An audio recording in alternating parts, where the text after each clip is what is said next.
Friday. We live stream on LinkedIn, on Facebook, on YouTube. We are grateful that you guys are here. We will start to bring community members up in the next 10 minutes, but I have a co-host today. We're going to set the stage talking about Super Bowl, and specifically, how does Super Bowl relate to hospitality? And how does it relate to media? As many of you know, we are a barbecue restaurant that turned ourselves into a media company, and we do these live shows to connect with community members all over the globe. We believe that no one's coming to tell your story. And I think if you look from a case study standpoint of what has the Super Bowl done to attract global attention, not only is it the NFL, but what they did specifically with Radio Row. I have some real interesting statistics about what Radio Row is. And if you don't know what Radio Row is, you will learn about what that is. And it's also something that we're trying to do for the restaurant industry. So a lot of you that watch this show, that participate in our community, show up at industry events all across the globe, from London to India to Chicago for the National Restaurant Association show. And we're going to be going to Chicago, and we're trying to figure out, what does Chicago look like if there was an NFL version, a Super Bowl version of New Media Row, Radio Row. Mike Biseglia, introduce yourself, take 60 seconds, and let's hear your Radio Row story. Thank you guys for watching. Please reshare this. If you're watching on LinkedIn, please write comments on YouTube, share it, subscribe. We are grateful for this community. We want you guys to be involved in the conversation. We have some new members joining us today on the call, which is really exciting. But Mike, go for it. Yeah, thank you, Sean. Mike Biseglia, Cali BBQ Media. I am a producer, and I've been in the production business. I was in the sports radio business for more than 13 years. I worked at CBS Sports Radio for 9 years. And in that time, got to go to a couple Super Bowls. I didn't go to the games, though. Got to go to Radio Row. Of course, then by Friday, everybody had to leave because the tickets on Sunday would be ridiculous. But got to go to Radio Row, had so much fun doing it, learned so much, got to interact with so many people. I actually brought with me today my Super Bowl 50 little mini shot glass. I actually found this by accident a few days ago. It actually ended up working out as I was cleaning out the kitchen. And my son goes, "Why is this cup so small for adults?" I was like, I don't know how to explain that. But Super Bowl 50 was in San Francisco. I have, as we'll talk about here, just so many fond memories of going on that trip. And I think it's really interesting as you're connecting the dots on what Super Bowl and what Radio Row in particular can do for restaurants and the restaurant industry. I think is such a great way for restaurants to advance and build community because so much can be done on Radio Row, which we'll talk about. And I just had a phenomenal time there, meeting so many great different people, interacting, getting to see people you normally wouldn't see, people you wouldn't normally get to interact with. And I think that's some of it that makes it so much fun.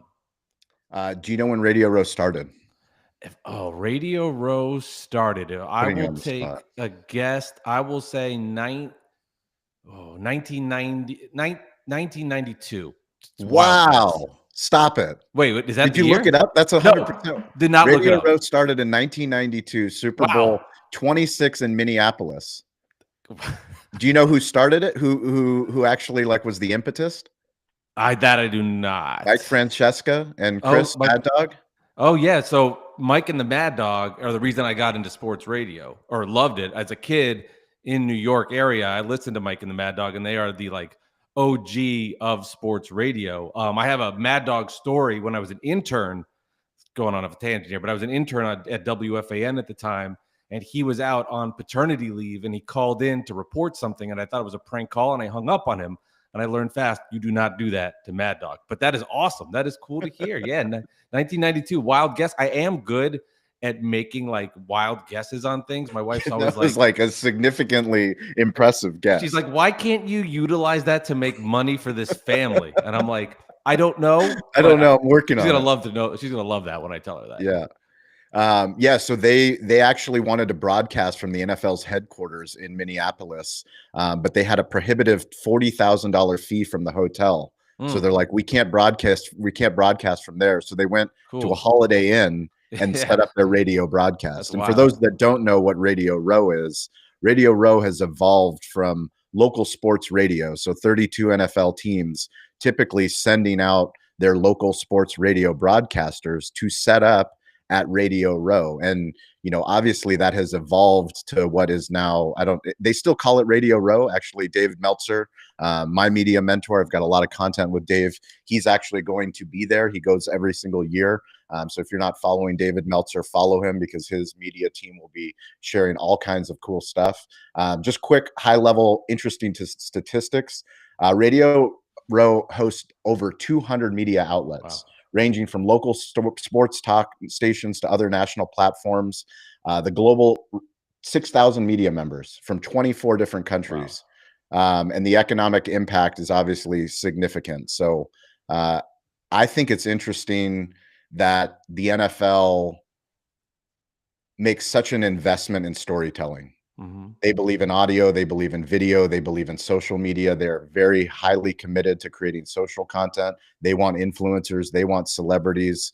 Over 120 million people are expected to watch the Super Bowl. Commercials are supposed to be over $8 million for a 30-second commercial. So wow. It is culturally very significant.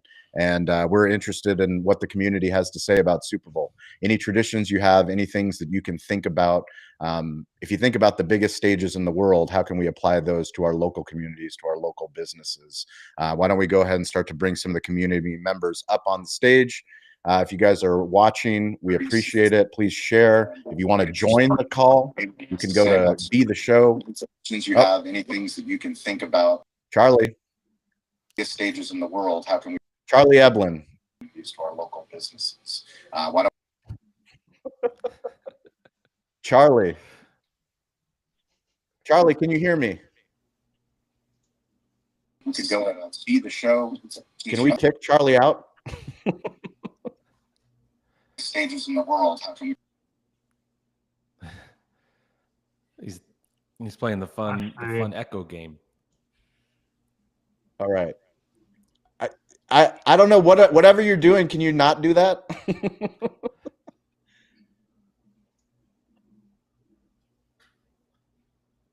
Okay. Well, welcome. Are you able to join us on video? All I saw was a blank background and myself talking. Yeah, that was what was weird was he wasn't there, but he was joining on and off. I was like impressed. There he is. Oh, there I am. Can you hear me now? We can hear you. We can't see you. Oh, I can see my picture now. Hold on. There, but frozen. Well, we'll come back to Charlie. Thank you for. Oh, there he is, Charlie Eblin in the flesh. Now you got me. Now we got you, and I don't hear myself talking to myself, which is great. If anyone is not speaking, feel free to go ahead and mute yourself. Thank you. Until you're called on. It helps. Appreciate that. Noise. Charlie Eblin, can you introduce yourself? Take 60 seconds. Who are you? What are you working on a Wednesday? And tell us a Super Bowl story or your thoughts about Radio Row. You do have and tell us where we can find Single Tree Nation. I will. So Charlie Eblin, owner, operator of Single Tree Woodfire Barbecue, founder of Single Tree Nation, and host of the newly acclaimed ESPN 94.9 The Fan radio show. We air every Saturday morning from 8 to 9 a.m. on 94.9 here locally. You can also download the app from Cromwell Media and get us anywhere in the world, as well as YouTube and all the podcast channels. So what we are working on a Wednesday is I'm currently trying to teach my wife how to understand the Hispanics that are coming into my restaurant recently looking for work. And when they say necesito trabajo, that means they're needing work and looking for us to employ them. So I know enough Spanish to get myself in trouble, and it has happened a few times. So but what we're working on as a restaurant and media company, I am currently reading the book Sean sent out sponsor magnet, and getting some great tidbits of information there of things that I didn't even know that I was screwing up and screwing up on a daily basis when asking for sponsorships and trying to grow that side of the brand. But and then we're still working on the same stuff from the restaurant as far as growth in another unit by the end of the year. So yeah, it's where we're at. What we're tell doing. us a quick Super Bowl story. Super Bowl hospitality from Singletree. Super Bowl story. So 2 years ago, we opened the brick and mortar restaurant, and I had been open for a couple of weeks for Super Bowl. And I put out a special to sell wings, and we sold, I don't know, I think we sold like 400 or 500 for that Sunday, and I was like, man, that's pretty impressive. Last year, I ordered 800 wings for Super Bowl Sunday, thinking, hey, we can grow that. If we get to 800, we did pretty good. And by Monday, Super Bowl week, Monday night on Super Bowl week, I had already sold 1,000. And by Wednesday, I had sold 1,500, and it just kept going and kept going. And finally, I had to cut it off at almost 2,000 wings we sold just for Super Bowl Sunday. So so this year we've already cooked over 1,000 wings for the Super Bowl, but we set it up to where you can pay for it online. There's a link in all the posts that we do, so you can go straight to our ordering and click the link. I think it's 4 clicks, and you can order 50 wings for Super Bowl Sunday for us. Pick your time and when you want to pick them up, and we'll have them sitting on the counter waiting on you. So it's pretty fun to do. That's awesome. Thank you, Charlie. Appreciate it. Aaron, new Rising Tide community member. Welcome. Thank you. Take 60 seconds. Who are you? What are you building? And then you can share a Super Bowl story or anything related to Super Bowl hospitality. Go for it. Sure. I'm Aaron Crunkleton. Been in Denver since 2005, 25 years of experience. And after 14 years working in the corporate industry, I've decided to finally step out on my own.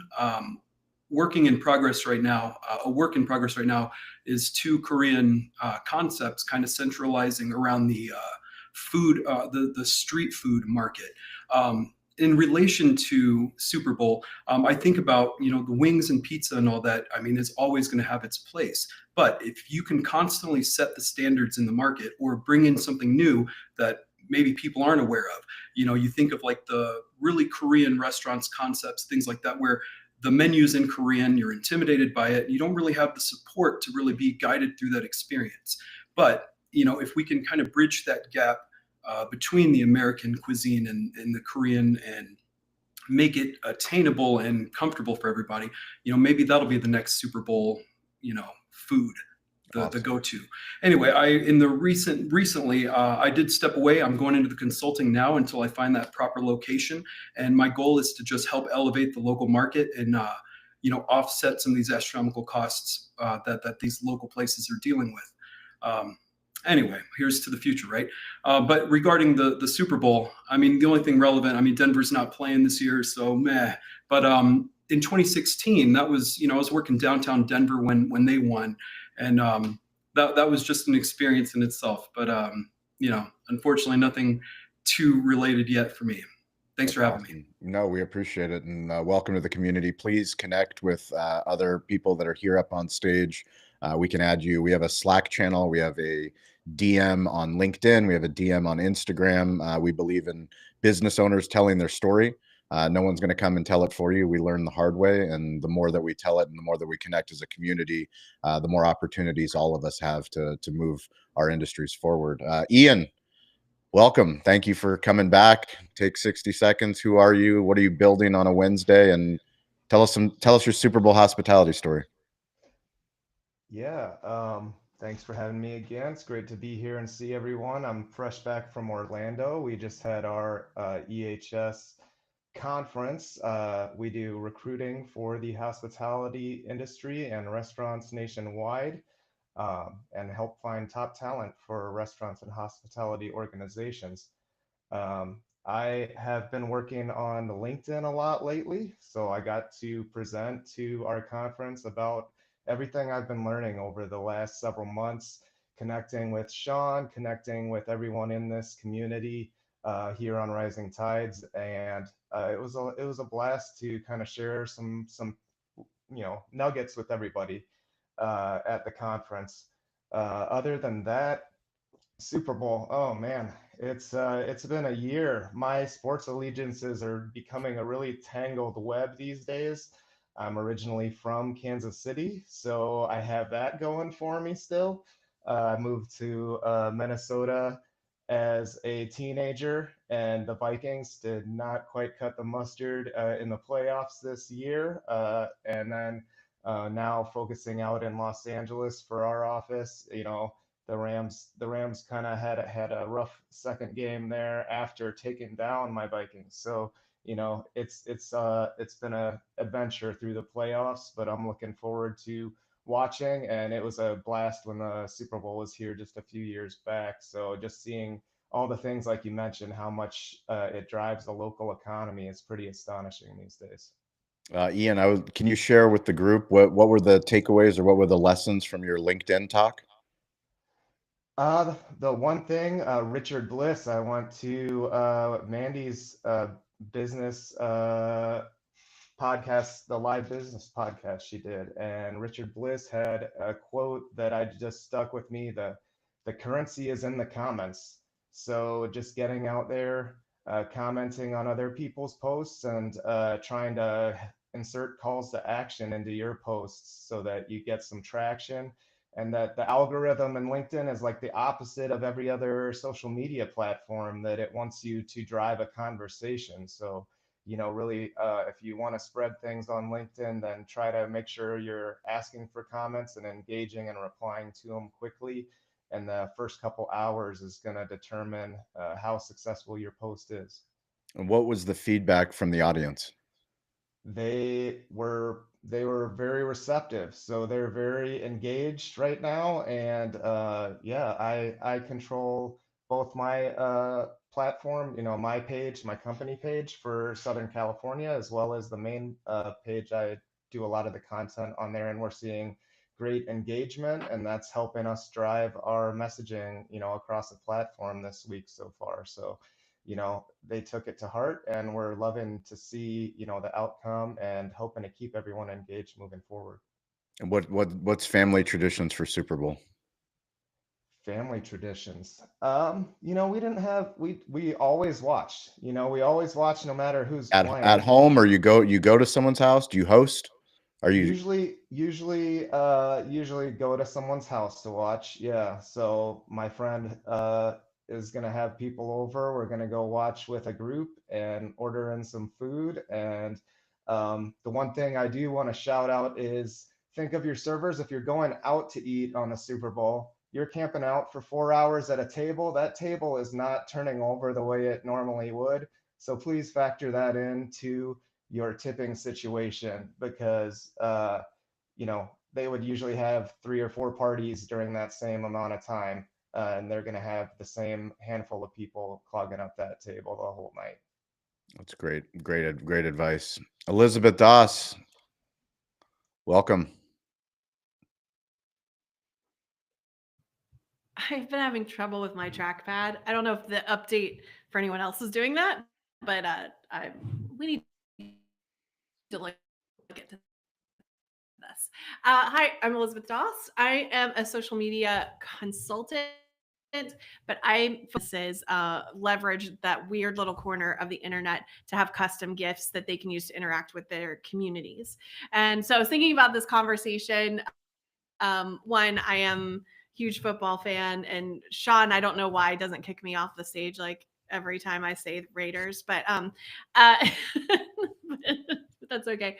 But I was thinking about the fact that, in the football Super Bowl side of things, it's such a Venn diagram of so many different mountains of information and entertainment. And so, of course, we've got the sports arena, you think about the Super Bowl halftime show, the music portion of this, and of course we think about the food side of things, but even, you know, the new media with the podcasts and stuff like that. I did think it was interesting, Sean, in reference to things that you've talked about in the past about podcasts and the way to go, that the White House press room is now opening up a seat for new media, and there were over 10,000 applications put in because they just want a chance to be in the seat at some point. And knowing that the shift in where people are getting their information is huge. And so even talking Radio Row and all these things, you know, they have a specific thing that they're looking for, because they may not want the general thing that everybody is getting.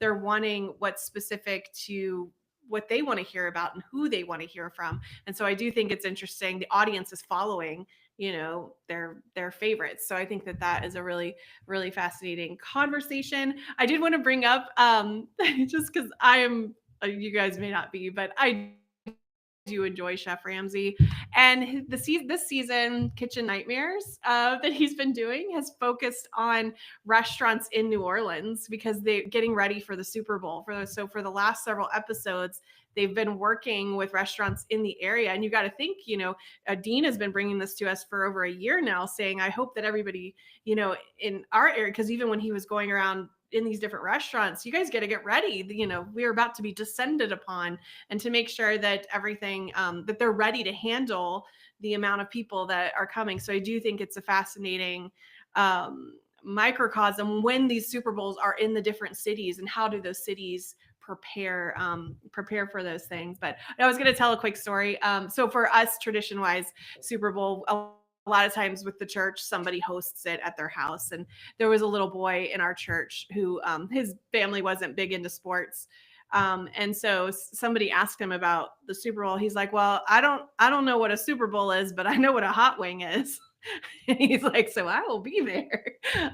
And so, which always cracks me up, that I don't know what a Super Bowl is, but I sure do know what a hot wing is. And so even just knowing that the surrounding of the food and how people watch the commercials, you know, there's half the crowd that's just, maybe not half the crowd, but there's a large portion of the crowd that's just there for the commercials. They don't really know anything about football.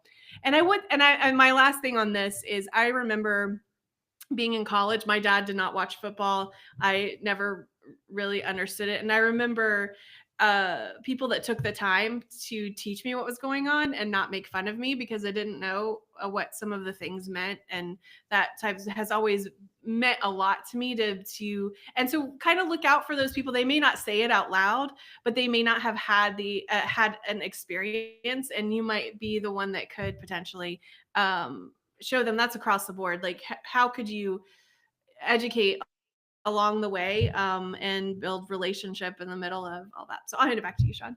That's awesome. Thanks, Elizabeth. Mike, what do you got for Super Bowl hospitality from a radio lens, podcast lens, sports fanatic lens?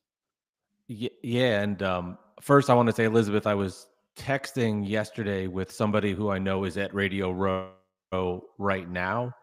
And he said the one main difference from when I went that now is it's not even that many radio shows. It's all new media. He's like, it's all new, different forms of podcast, YouTube entertainment, and it's very different. So I was interested in, you know, when I went, let's say 8-9 years ago, it was more that traditional Radio Row sense. But even now,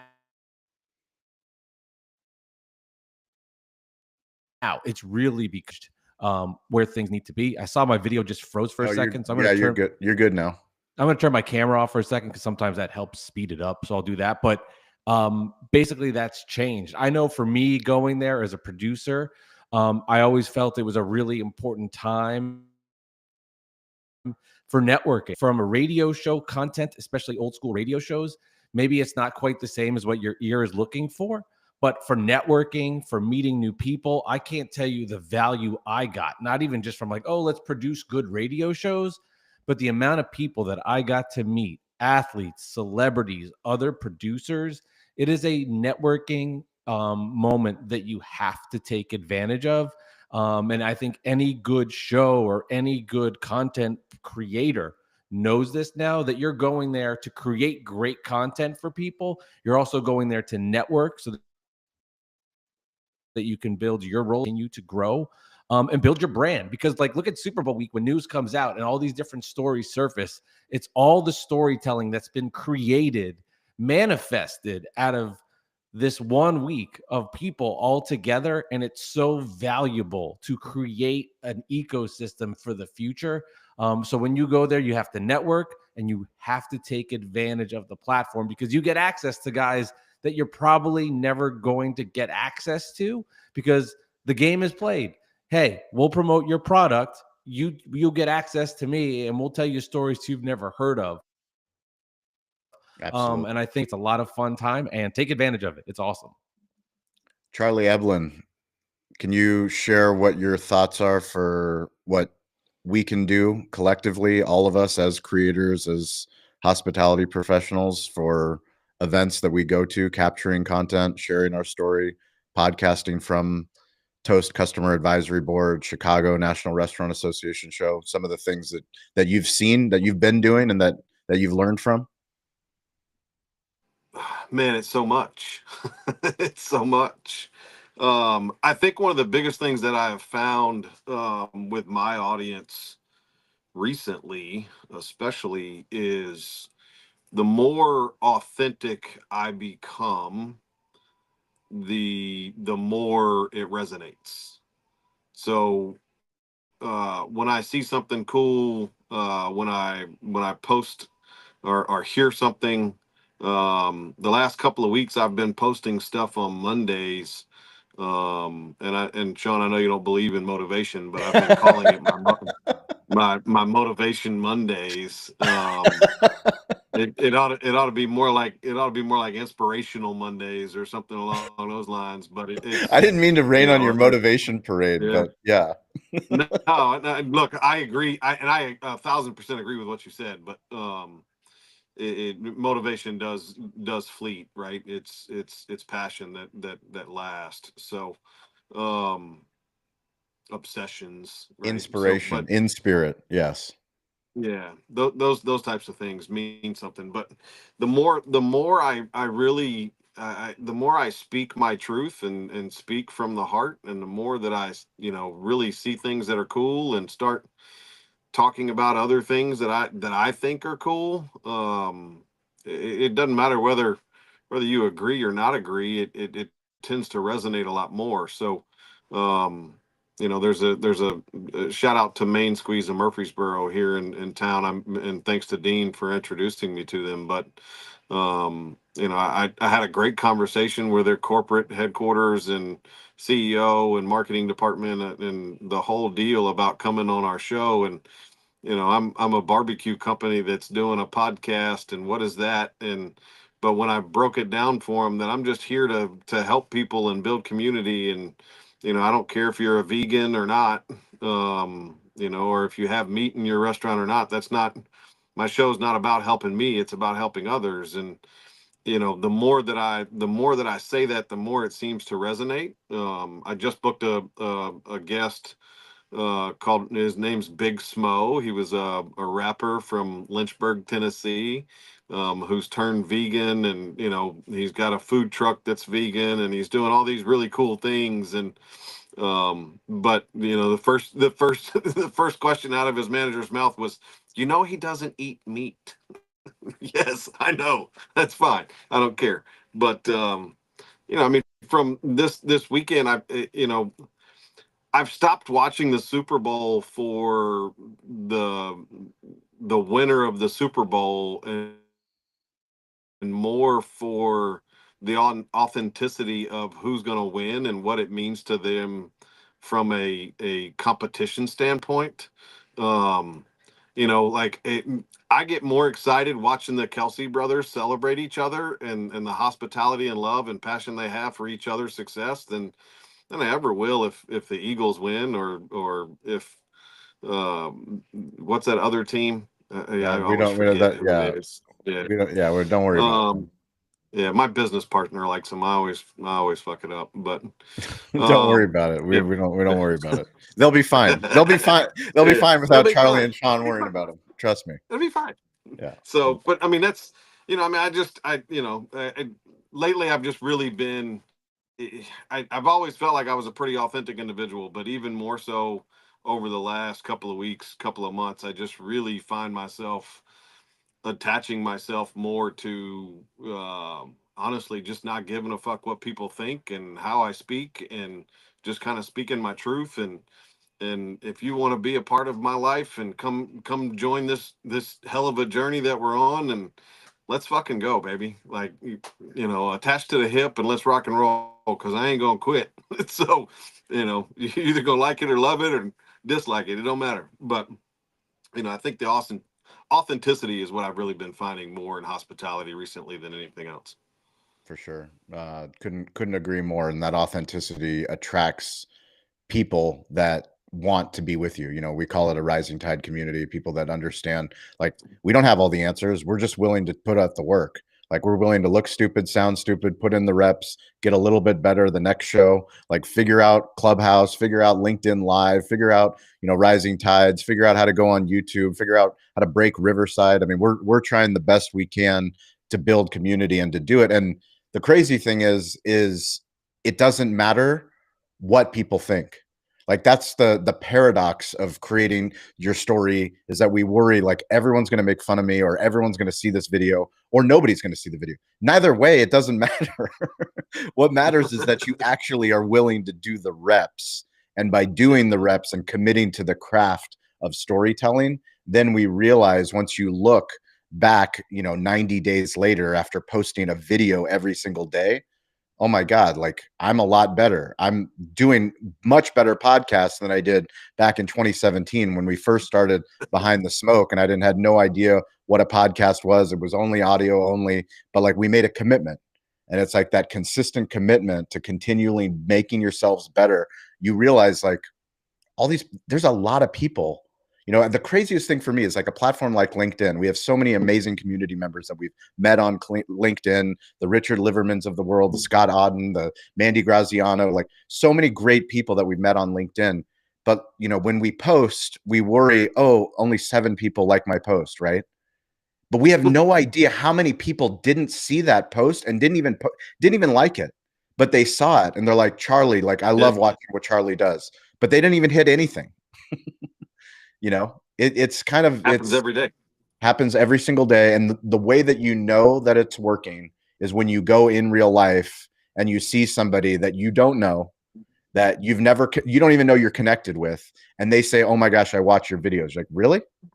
Watch my videos? I went to a networking event last week, right down the street, and I walked in, and there was probably, I don't know, 30, 40 people in the room, and I knew 3 of them.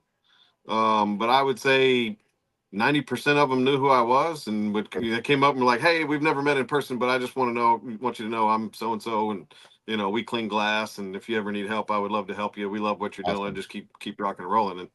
And I mean, I made a comment on a post this morning on LinkedIn to the CEO of Savory, and he responded back like he was my best friend and knew who I was. Like, he knew how many units I had. So he knows enough about me to know that I got 1 restaurant and I'm working on more. So, like, it's just, you never know who's watching. You never know who's paying attention. And they may not be liking you with the like button, but they're loving what you're doing. And to my post this morning, look, I know it's hard, or last Monday, I know it's hard.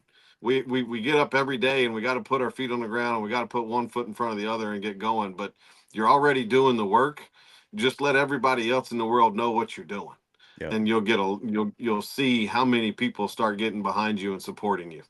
For sure. Speaking of people supporting you, Travis, are you able to unmute? The man, the myth, the legend. Travis keeps showing up. I appreciate it. Can you hear me? We can hear you. Gotcha. Yeah. So I hear Charlie talk. I know the pressure he's putting on me. He doesn't even have to say it. All he's got to do is talk to you, and it's just like he's talking to me. John, you kind of know I'm not a social media person. Charlie will randomly grab my phone and say, hey, we're going live on Instagram. And I'm like, oh, blah, blah, blah, blah, okay, here we go. So I've made a couple posts. I can't remember exactly how many, but I have made a couple posts this week. Still I think about it. I think about it all the time.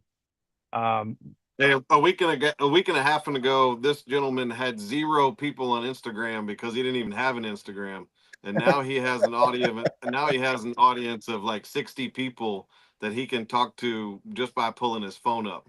And I didn't do anything except what my wonderful friend Sean Walchef did to me about 4 years ago, and gave just a gentle push right off the edge.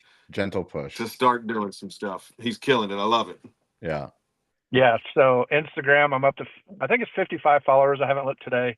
But funny enough, like 2 days before I started this catering position for Charlie, I deleted my Facebook. I was like, you know what? I'm done with it. Don't care anything about it. All the memories I have are in my head, and those are the only ones I need. 2 days later, it's Charlie's. Yeah, you better get your Facebook back. So I had to restart a whole new one. And I think I'm up to almost 200 friends on that, and I don't know about followers on Facebook, but it's a little bit of tortoise in the hare right now, but I'm gonna get going on it. I just gotta do it, right? Like, just like Charlie said, I do so much during the week, and I go so many different places and see so many different people and meet so many different new people. It's as hard as shooting a quick picture or taking a short video, and just don't focus on what your caption is for that video or that picture, but just say, hey, this is what I'm doing. It's not anything really creative at this point. So for me, it's just doing it. And I know I'm probably going to walk in the restaurant here in a couple minutes, and Charlie's going to be like, so, and I'm just going to, I don't know. So anyway, yeah, social media, we're going to get rolling on it. I'm continuing still as I'm going to all these networking events, ribbon cuttings, things, focusing on building relationships, meeting new people at every event. And the longer I've done it, so since the first, 36 days, whatever it's been, kind of like Charlie says, when he goes somewhere and people know him, but they haven't met yet. I had a gentleman take a picture of me this morning that I had never met, but he knew who I was. And like I said, I've only been doing it for a little over a month. So that was a neat feeling. The longer I do it, the more recognition you get, and people know you and people talk about you, and the orders are going to come. I know it all starts with the relationship. So I definitely enjoy getting out there and meeting new people, and having Charlie and you, Sean, as a support system. So thank you both for that. As far as the Super Bowl goes, I there again don't really care who wins this one. I'm more of a storyline guy, so kind of different subject from the Super Bowl, but like when they do College Game Day every Saturday morning, there's always about a 10 or 15 minute story about, usually a kid or a family that grew up hard times, had everything against them. They stood no chance in the world, and they're playing this big time Division I college football game, or it's awful, but the kids with cancer, and they get to go to these games because the community supported them. So I'm a really big storyline guy. I typically don't make it through those. I'm not even ashamed to admit it without crying, because it just makes you feel so good that people care when they don't have to. So this year I haven't really seen any big storylines yet that I've really gravitated to, but I do love to see Saquon Barkley have the year he's had, and I hope that he can continue to have that success against the Chiefs. And if the Chiefs don't end up winning, then I'm not going to be upset. So I look forward to the storylines. Amazing. Appreciate it, Travis. Great share. Aaron, I would love to ask you a little bit about your plans or your goals for promoting your business. It's this new consulting opportunity. How are you going to, approach your own social media? Which platform are you posting now? Where can this community follow you? Because we will. It's just a matter of be careful what you say, because we'll hold you accountable. And on Friday we'll ask how do those posts go. Can you unmute and share what are you doing currently? Yeah, you're good. Okay. Hey, I mean, you guys all nailed it. I mean, we need to genuinely care about the community. And if you take an approach of profitability aside, let's bring some humanity back into this industry, I think that you're going to get positive results. I just started my Instagram a couple days ago. I'm at Tasteful Strategies. And it's been a slow start, but I'm building content. I'm making little ads and things like that. I'm hitting up Nextdoor, and I'm going kind of business to business a little bit, introducing myself. But again, it's not about who you know, it's about who knows you, and it's getting into rooms like this where you never want to be the smartest one in the room. You are the average of the 5 people you spend the most time with, and so it's all about just getting out there and getting your name and your mission out. Again, I feel like it's a noble cause to take the approach that, we need to give the edge to every family that works as hard as you guys do to make your dreams happen. And, you don't want to get to a point where you're constantly chasing and you get yourself into a time deficit where you're playing catch up on previous month, that it loses its fun really quick. And then that passion becomes a daunting weight, And so I just imagine if we have the opportunity to kind of show some of the things that we learn in the corporate world, those systems and tools and the little adjustments, and, you'd be surprised how many people you go talk to these businesses and you ask them, how much is your food cost? What's your percentage? And they don't know, Well, if you're sending 40 cents of every dollar just on food cost, that's not including the $19 minimum wage you got to fight with, staffing shortages aside. So first things first, let's start to know the numbers, and that's kind of my approach. I'm working with a Denver owner right now, works with a nonprofit organization. She's a woman in the industry and is proud to represent women in the industry. And it's amazing. I'm a 3rd generation. My mom owned 2 Korean restaurants. My grandmother owns a couple in South Korea. And, I just want to be a part of that, and I part of me, regrets moving so far away from my parents, because I know how hard she works. And sometimes you just need a little bit of assistance, a little bit of, let's try this, take the day off, let me take care of the dishes, whatever it is.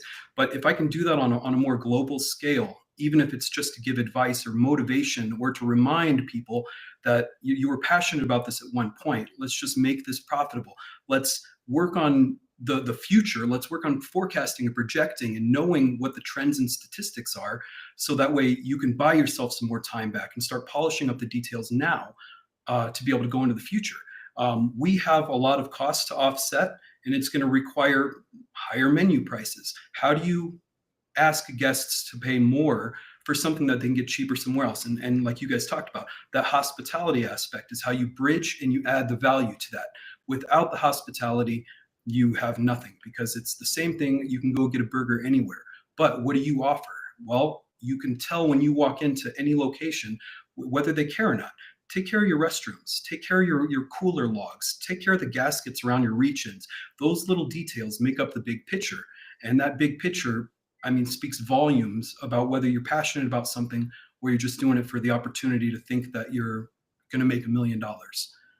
But regardless, I'm going to just every day work hard at it. What are you going to post on Instagram? Well, right now, just kind of data statistics is what I've been putting. And, I'm trying to advertise a bit for myself, what I have to offer: free consultations, P&L reviews and breakdowns, property walkthroughs, etc. I have started to kind of go out into the community a bit more, and I'm gathering footage. I do a little bit of TikTok and video editing, music production, a lot of media stuff. And that's what kind of drew me to your channel. Was I love the approach with media. You can access the world this way. Nothing costs you money to be able to set up these accounts. But again, what tools, resources, and networks do I have access to? Let's compile. And like I said, I'm a week into this. I set up my LLC and business account in 48 hours, and I'm hitting the ground running. Have you made an announcement video? No, I have not made an announcement video. I got 2 followers. I'm trying to stack up a little bit of content right now, so that way, as I kind of advertise my page itself, there will be a little bit more there again, so I don't have to play catch up and feel like I need to race to get content out. Can this community give you some suggestions? Because this is what this is what we all do best. Yeah, please. Elizabeth, I'll let you start it off, but I've definitely have some. The concern that I have, number one, before I let Elizabeth, is just, you said that you want to advertise your page, and like social media, people don't go to social media to be advertised to. Like I say, be the show, not the commercial. Like I connect to you and your story, and we want to learn from you, and we don't need to wait. Like most people wait until they have enough proof to actually share the story about what they're building. And if you're doing what you're doing every single day, you can actually do what Travis has talked about, what Charlie has talked about, what Ian's been doing, and what Elizabeth does all the time. Mike, I haven't given you a hard time yet, but Mike has plenty of things that he's been posting. But that's how we connect. Like we all connect by understanding your story. And if you get better at telling your story, we say 60 seconds, you can share who are you and what do you believe, not what do you do. Because what do you do is different than what do you believe. Like you believe in what you're doing because of the story that you shared about your mother, about the restaurants that you want to help. Like getting better at telling that story and telling it over and over and over, because it doesn't matter if you have 2 followers on Instagram or you have 200,000. The way that the algorithm now works is it's going to push it to new people. I mean, I was sharing with Dave Palais, who's my close friend. I do sunrise gratitude walks with him. He's been in sports media for 30 years. He has incredibly popular podcasts and he's done radio production. But we were just saying, like, I very rarely see my friends' content on Instagram anymore. Like Instagram is feeding me things based off of my interest, based off of my likes, based off of my post. I see Instagram stories, but to the point of share and get into a video storytelling way. Elizabeth, go ahead.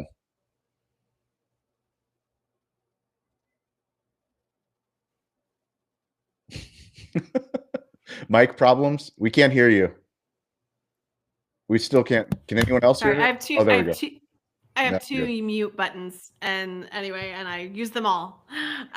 Yes. So no, I love the idea of storytelling, and so but it's so hard to think about this. Like I can do this for other people, but doing it for myself is like excruciating. It's like, I don't know, what story do you want me to tell?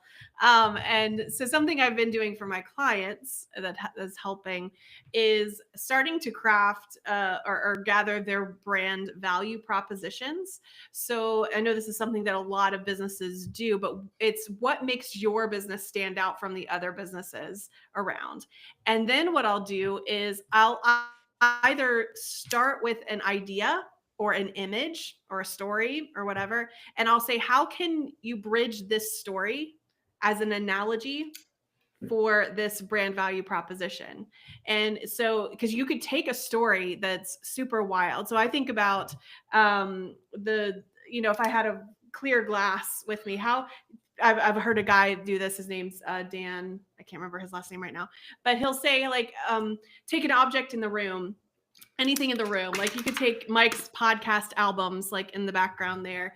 But take an object in the room and say, how can I tell a story about this particular thing that bridges into that content? Now, I will fully confess, I've been using ChatGPT to do this, and I'll say, give me an emotional story that's scroll stopping, that's to this target audience, and it'll give me examples. And I may not use their examples, but what it does do is it sparks, I have a better story than what this robot just told me to tell. And so it helps you get in that mindset of telling that story. And honestly, Aaron, it's Sean's his hat right now is be the show, not the commercial. And it's thinking of your experience as a documentary rather than just you're documenting what you're doing throughout your day rather than trying to curate something that is just noise. And what's going to grab people's attention is when you can bridge that conversation. So you said something about showing properties. well, is there a story about that neighborhood or about that building or something that you could tell the story of the building and then say, hey, if you're curious about other properties and what we're doing here, send us a DM or something like that. And so get into the business part of it in the caption, but tell the story in the reels part of thing. I hope that made a little bit of sense, but I'll hand it back. It was awesome. Thank you. Thank you. Thank you. Great advice. I appreciate it. Ian, do you have any advice? You've been starting your storytelling journey recently. I think one of the most important things about this community is letting people know that we're not alone. Like, it's easy to see, you know, the stuff that Charlie's doing or that I do or that Troy does, or like we all started somewhere. And when we start, we're like, this is hard. It doesn't make any sense. No one gives a shit. But like, once you stack these, like the consistency of actually doing the work, you get to the point where, I mean, you're presenting at your company and a lot of people have questions and they're asking, hey, Ian, how did you do it? Right. Yeah. It's definitely changing that mindset from, you know, advertising to bringing value. You know, you need to bring some kind of value or insight that they can't just, you know, see every day. Like, it's looking at it from your angle that only you can provide them with to an extent.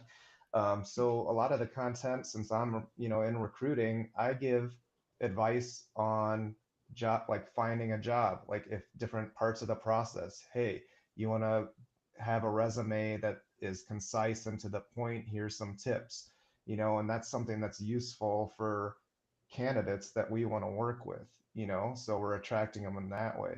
If you're going in consulting, I would definitely get in your LinkedIn, because that's where a lot of the decision makers that you want to partner with are going to be. You know, they're going to be on LinkedIn at least a few days a week, if not every day. So you want to get out there and connect with people that you can start putting the content out there. They like your posts. They're going to see you're an expert in a certain field, and then that'll trigger them, you know, to be interested in what you have to say going forward. So the best thing is to present something that gives them insight into your background and how you can help them.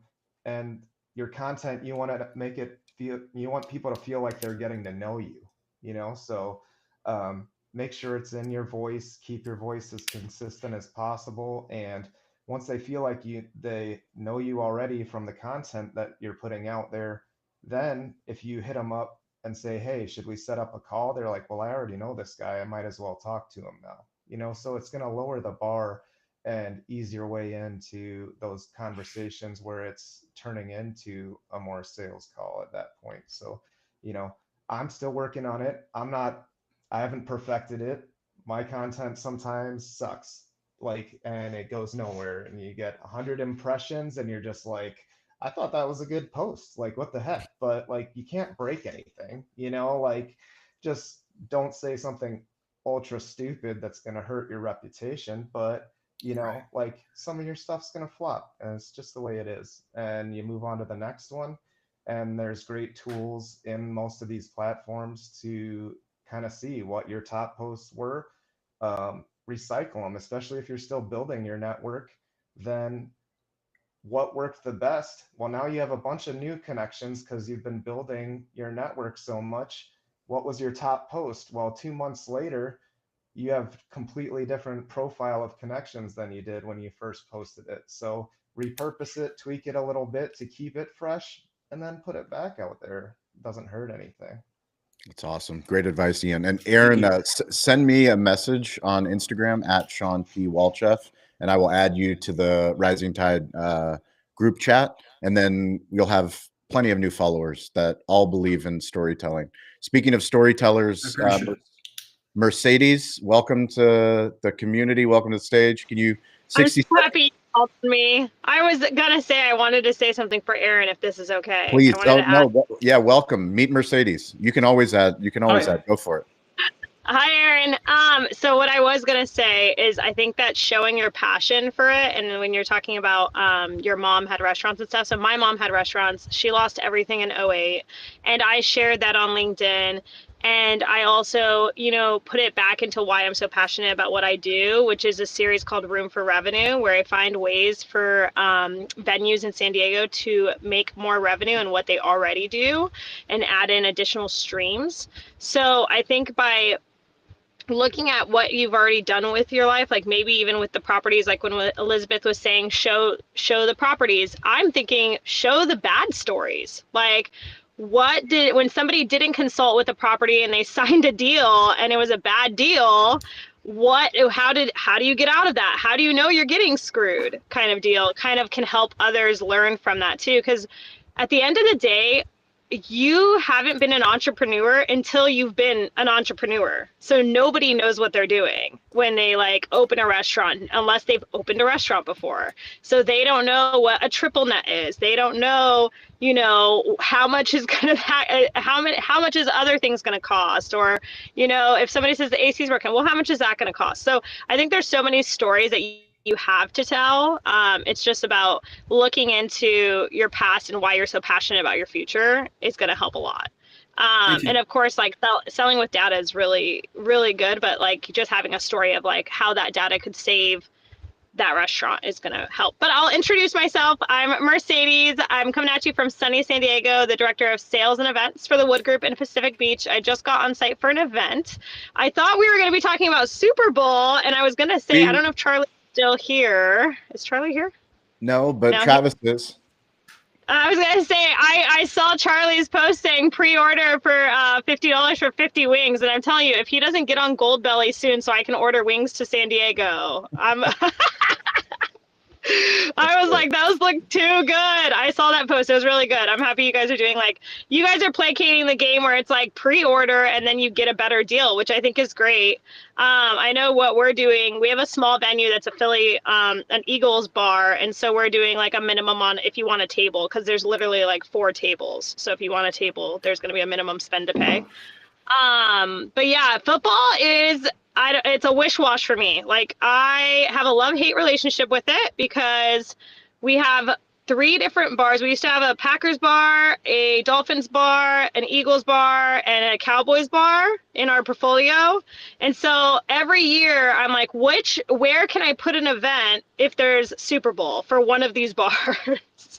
Because we can't have it at the Super Bowl bar. So it's always been kind of like, how is Super Bowl going to ruin my events and make me move people around and have to mess with things? So, or how is it going to make one venue really busy, and how do we allocate to others? So we're always trying to move people around, and as long as they stay in our portfolio, I'm doing my job. That's what I always say. That's awesome. But I've been loving this conversation. I got on just because you started talking about storytelling. So I was like, I'm driving. I won't get on today. I might have to miss, which was making me sad. And I was like, screw it, I'm getting on. Well, we're happy. Thank you for joining. And obviously, Aaron, welcome to the community. Speaking of community, Jason Berkowitz, it's never too late for Rabbi Berkowitz.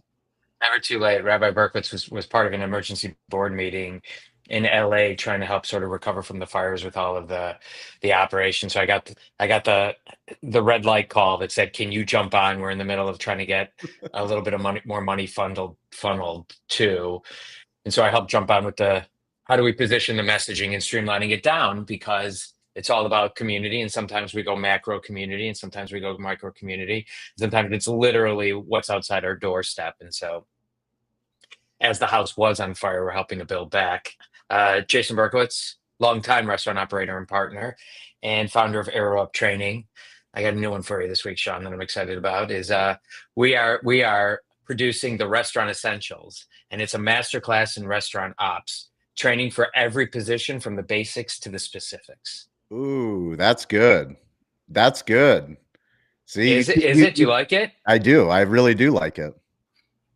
So yeah, the Restaurant Essentials. It's comprehensive, and it puts me right into a training mindset.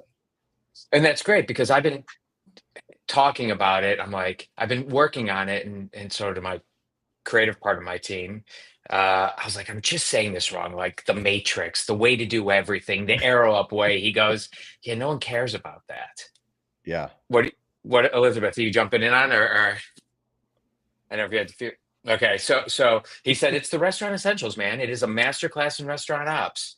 And we get it, right? Training every position from the basics to the specifics. So we're working on that one now, and I that's love that. that's up Basics to the on specifics is really good.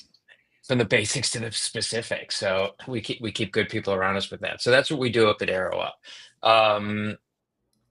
Talk to me a little bit. I was listening at the beginning on YouTube, then I popped off a little bit. Now Yep. it seems we've carried over. Aaron, great to see you here. A Thank new you. face coming into the community, which is always great as we grow. The Super Bowl of Hospitality is, I know, where we started. So talk to me about where I can contribute now, though, because I know we've kind of turned a little left and right from what I was listening to earlier. I mean, I'm grateful for Aaron and anyone that's new that's listening, welcoming to the community. We always have a topic that's centers us. So the topic was Super Bowl hospitality. We talked about Radio Row, what we're trying to do at National Restaurant Association show as creators, as influencers, as podcasters, you know, doing our version of Radio Row in Chicago. But I think, you know, you're welcome to share anything specific to the Super Bowl from a media perspective, from a hospitality perspective, restaurant perspective, or you're welcome to jump in and give some, we're all giving Aaron some free, welcome to Smartphone Storytelling 101 and what we've learned and how we've grown. But yeah, you could take any one of those topics. Well, and there's a few there, right? And so Aaron, it's kind of what's been mentioned already, and this is the authenticity of it. And Mercedes caught on something was said with where telling your story where you have that. I absolutely love when you talk about the things that aren't working, as long as you're not kind of throwing shade at people, you're using it as an example, because we've all been there and we all learn at a particular point. So it's that idea of making sure that people feel comfortable hearing that next message. So as a manager, as a leader, going in and having a corrective conversation, whatever those used to be called with employees, I found it so important to walk in and level the playing field of where I screwed up myself. And where, so, you know, I noticed, you know, you're struggling with something. Let me tell you about when this hit me over the head and how I learned about it. Let me tell you when I thought percentage rent was terrible because I didn't want to share in any of the profits. And then I realized if there was a win-win going on. Let me tell you about the time when, or I just posted on a buddy's post where I said, we all, if we're in a growing restaurant group, have that moment where we have to have an intervention with the CEO or the founder and say, hey, you did a really good job with gut instinct picking the first 3 places, but now we need to bring in some professional help to pick the 4th place or the 5th, because otherwise, if the data's not there, you're going to watch the cross collateralization of it, right? How are you picking locations? So Mercedes touched in on this, right? And storytelling is, if you can get people to talk, but they feel comfortable knowing that they're going to hear a lesson that they don't feel embarrassed about, that it's just part of that natural progression. I think that's really big. And so in your authentic storytelling, you don't want to harp too much on the what I did wrong or what people did wrong, but it's just introducing that idea of like, whoo, let me tell you where we all missed the mark here, and this is a tool that can help you with it. So I think that's something that's really important. Mercedes, from your perspective, so for anyone listening to talk about this, yes, in your arena, as long as one location is doing fine and another one isn't, per se, because it's all under your umbrella, I immediately go to the general manager who's running their own numbers thinking like, God damn it, I missed that one. So maybe there's a way that these 2 places or something can kind of link, and where one took in more revenue for one, they can help promote people over to the other one to balance it out for the budget for the month, so that both their P&Ls look good, that there's maybe something that they can cross promote for each other. We do after parties, after Super Bowl parties at the other venues. Yes. They're all walking. Yeah. Right? I love that. I'm glad I brought that up, because you're like, of course you're on this. You're money. Of course you've already built that into this whole thing. But if I didn't bring that up, somebody wouldn't have thought about that. That's great. So that's cool. So that's my kind of contribution. I think the only other thing that I would say is on the Super Bowl side of it is be careful not to try to capture revenue for one day that you're competing in an arena that isn't your arena. Yep. And then therefore changing the story on what people can expect you to be when they come into town. Or, when they want to go out to eat there. So maybe you're not that place and you don't bring in the TV screens, and you don't turn them on to try to capture game day.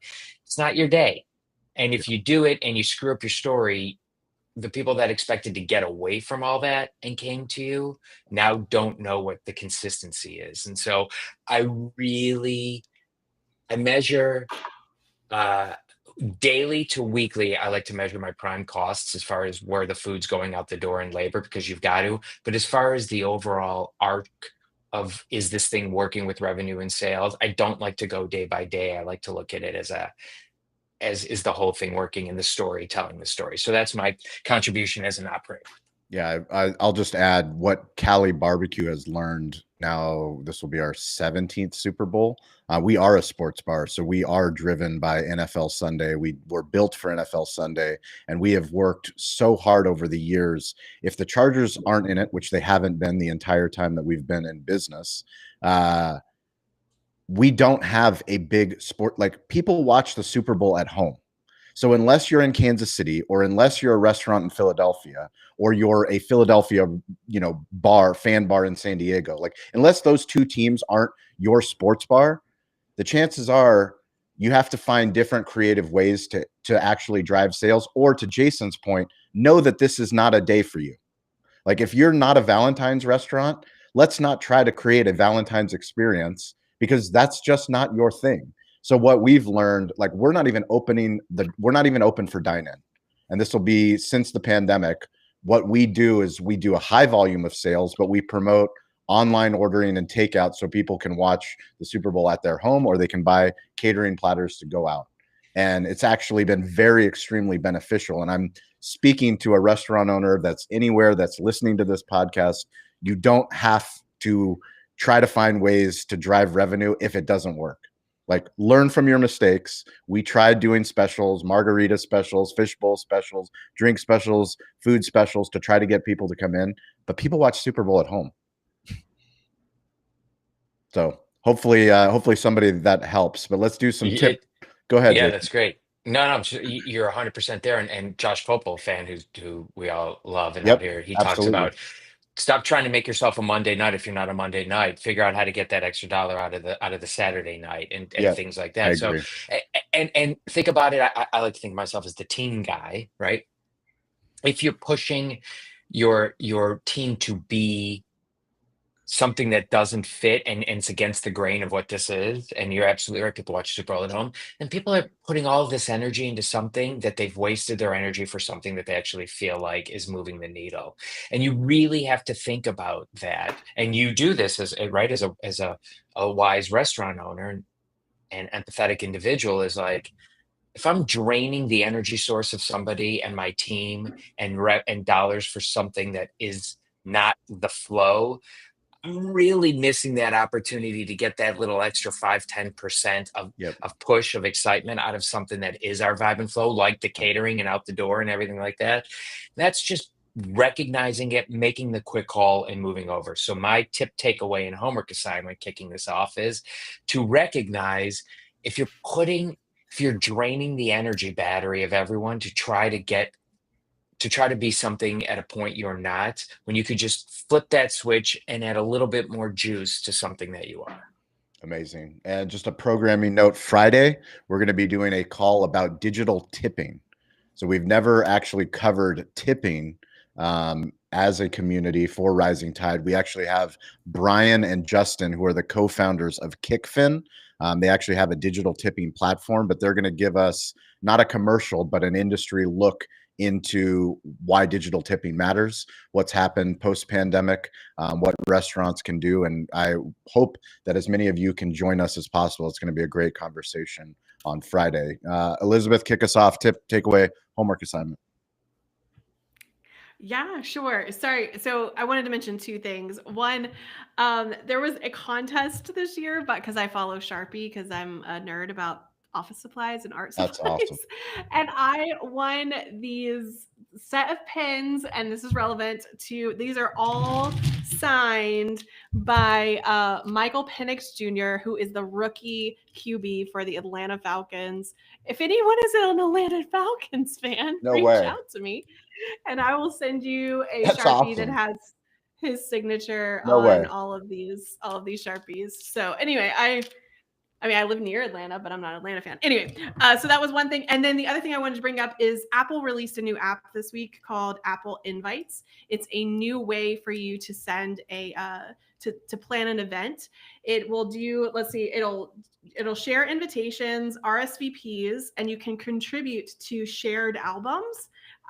Like I think for photos. So like if you have an event and you want to get multiple photos from the same event, it's a way to do that. And also engage in Apple Music playlists. So if there's a certain musical component to what you're doing, people can contribute to what some of the music for the event should be. But check it out. It's on Apple. If you go into your Apple apps, it'll be under Apple Invites. I'll hand it back to you, Sean. Very cool. Thank you, Elizabeth. Aaron, what's your tip, takeaway, homework assignment from today? Thanks for joining. Thanks again for having me. It's been an honor. It's so cool to hear from the professionals that I strive to be peers with. To kind of piggyback on some of the notes that Mr. Berkowitz had mentioned, I absolutely agree. Ownership is everything. Mentality is so important. And, looking at the leaders are the ones who drive the business. And it's the community that provides you with the opportunity to do that business. So you need to have an equal appreciation of both and understand that you have control of the way your destiny goes. But as far as homework, I'm the one that's got a lot of homework to do. So thank you so much for having me on with you guys. This has just been, what an incredible experience. My first time ever being on a podcast. Amazing. Well, welcome. We hope you come back every Wednesday, every Friday, 10 a.m. Pacific time. We appreciate you. Send me that DM on Instagram. I'll add you to the Instagram group chat. We'll add you to the Slack channel, LinkedIn. This community is very active on LinkedIn. Is that it? What is it called? Apple Invites. All right. Apple Invites. Sweet. Thank you. Travis, tip, takeaway, homework assignment. I guess my tip, I don't know. I'm so new at this too that I try to plug in with everybody in the industry that has done it longer than I have. I forget who said it, but somebody made the comment, be average with the 5 people you spend the most time with. And I think that is powerful. It just really resonated with me. So that's something that I'm going to work on, is trying to not only be teachable with the people that I'm around, but try to find a couple people that I can help. So I may not have done this very long, but one thing I absolutely love doing is helping people. And if I can do that in any way, I want to do it. Homework assignment, I kind of like Aaron said, I'm just going to keep soaking everything up from you guys and the people that I am around a lot. So I'm going to assign myself that. Aaron, I do want to say I dig the mustache. I had one not long ago. I don't anymore, so I dig it. Do you regret it? Keep rocking it. We have mustache envy over here. Yeah, we do. So I told the guys I went and got my hair cut, and I was gonna come back with a stash, and I did. I may do it again and not tell anybody and just show up. So if you see me randomly one day with just this Aaron like mustache, just know I made it. There you go. We look forward to that, Travis. Yeah. Thanks, guys. Awesome. Ian, what's your tip, takeaway, homework assignment? My takeaway is that Friday's call is going to be a banger because it's super relevant. When we were at the resort, I was like, I don't have much cash on me right now, and I want to tip the busboy. Like, how do we do this where now it's such a digital culture? So like, we need to integrate those things into hospitality in a much better way. And then piggybacking on that, the Super Bowl for the bars that are busy, making sure that you take care of your people that are serving you for multiple hours on end without turning that table over. So I just want to beat the dead horse on that and make sure everyone is thoughtful and intentional when they're out there having those interactions and enjoying themselves. But looking forward to it on Friday. Awesome. Appreciate it, Ian. Mike, my co-host, Radio Row. Yeah, first I just want to say I love that coming to this group and we're talking about Radio Row, but I feel like I left here with some other advice for myself that I want to take away, which I think is super cool. I've been in my comfort zone on Twitter and I've been posting about my experience that I had at CBS doing like behind the scenes stories, which people have started to gravitate to.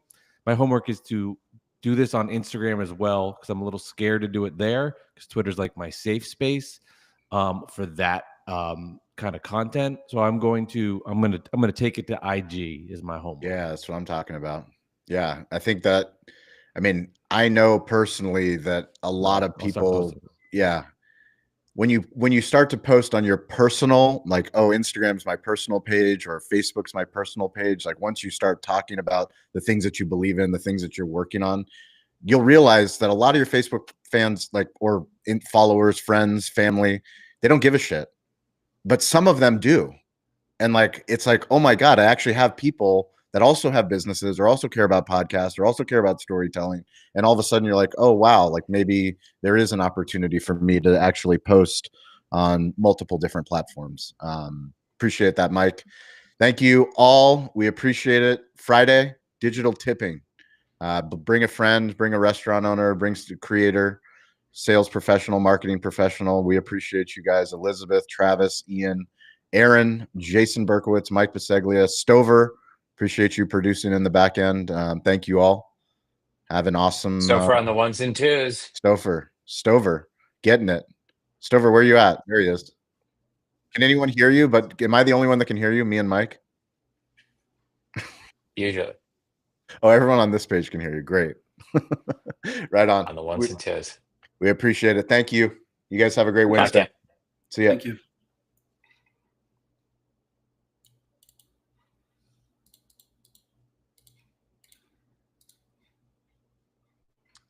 And